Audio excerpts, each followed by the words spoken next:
This is What It Takes, a show that peers into the minds of groundbreaking innovators.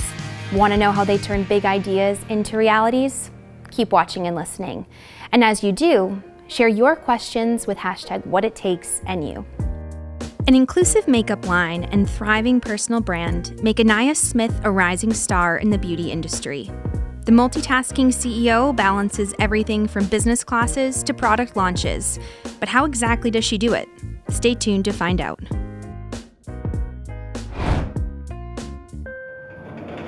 Welcome, Anaya. Thanks for taking the time to share a little bit about you and Push Beauty. Let's kick things off with the elevator pitch. Can you tell us about you and this brand and your product in 30 seconds or less? Okay. My name is Anaya Smith, and I'm an MBA student at Northeastern University studying analytics and marketing. I'm the founder of Push Beauty, which is an early stage venture focused on designing convenient and accessible beauty products to make beauty routines more fluid while thinking about the overall use cases of everyone involved, as well as those with disabilities.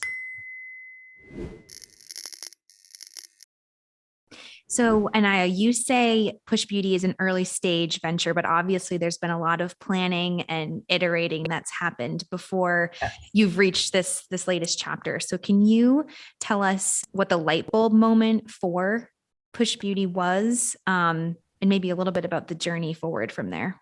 Yeah, so I went to the Fashion Institute of Technology in New York, where I studied advertising, marketing, communications, and then cosmetics, fragrance marketing. For our capstone course, we did an innovation class where we had to come up with something that the industry had never seen before. And so it was kind of a trick project because it's not a real ask. A lot of the beauty industry is differentiation. So my friend and I, while trying to come up with our idea, had said, well, let's go through our beauty routine and find the things that we think are missing, or find what we would change, or something that we wish we had. And in doing my personal beauty routine and going through my process, I realized that a lot of the motions, such as like twisting and opening and palettes sliding across the table because they weren't weighed, or like didn't have rubber things at the bottom to keep them in place. And like there were a lot of hand motions that had to be done to do just one simple makeup look. And I'm like, this should not be this hard. It should be a lot more fluid and a lot easier to do. And so I brought it back to my team. Team loves it. My professor was like, I think it can use a little more work, but I don't think it's right for this class. So I ended up forgetting about it. Not too much forgetting about it, but just kind of like set it to the side and moved on with the different products. I come to Northeastern right after I graduate undergrad, get here, and Husky Startup Challenge presents itself to me. And I'm like, you know what? I think this is the place to do Push. I think this is the right time, right place. And so I developed all of the research, did everything that I had wanted to do just a few months prior, and did Husky, and that was all she wrote.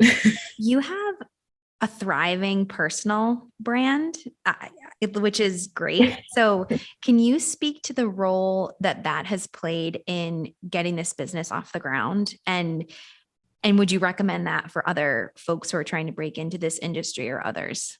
So as a content creator, I would say that it's definitely allowed me to have a network that might not be available to others.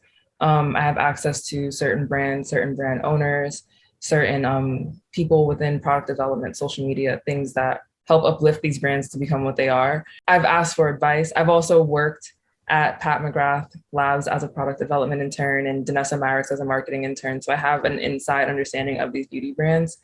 And I think anyone that wants to get into beauty has to, at some point, work in the beauty industry, whether that's at the retail level, at the corporate level. You need to have an understanding of the industry, how it works, because it's a lot more intricate than it looks. And I know that people think, oh, it's just like you make the product, you put it out, but it's so much more than that. And I think you only get an understanding firsthand with firsthand experience. We have a segment called Bump in the Road, which is pretty self-explanatory.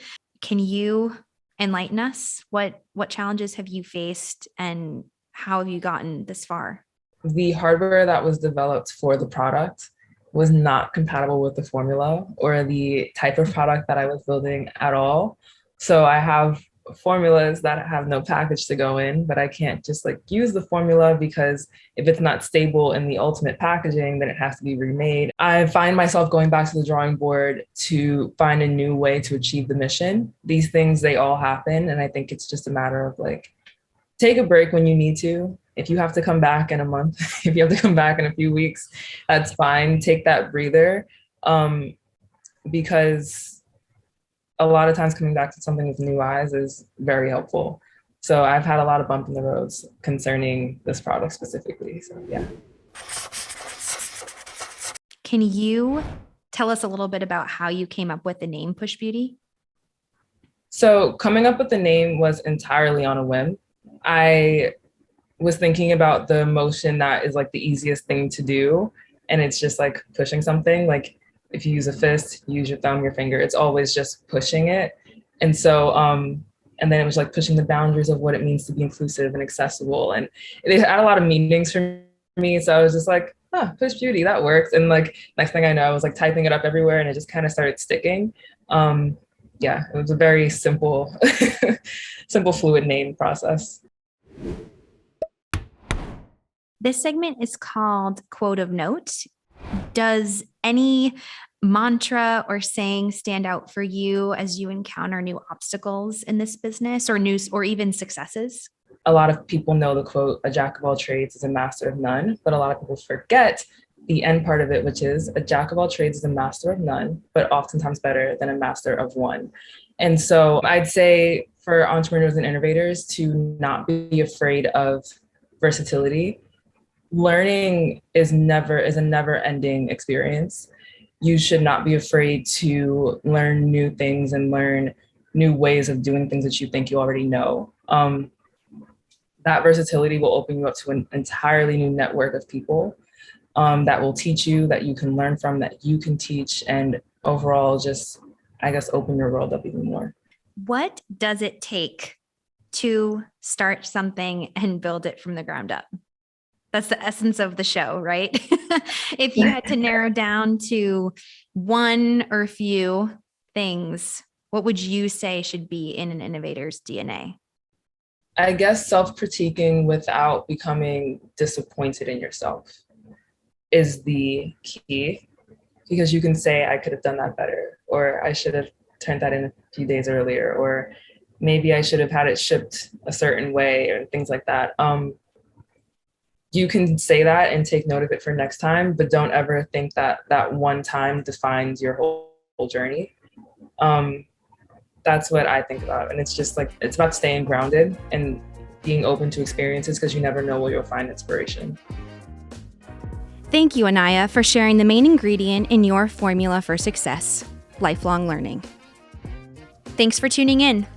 Share your questions and ideas for future guests with #WhatItTakesNU on all platforms. This is What It Takes.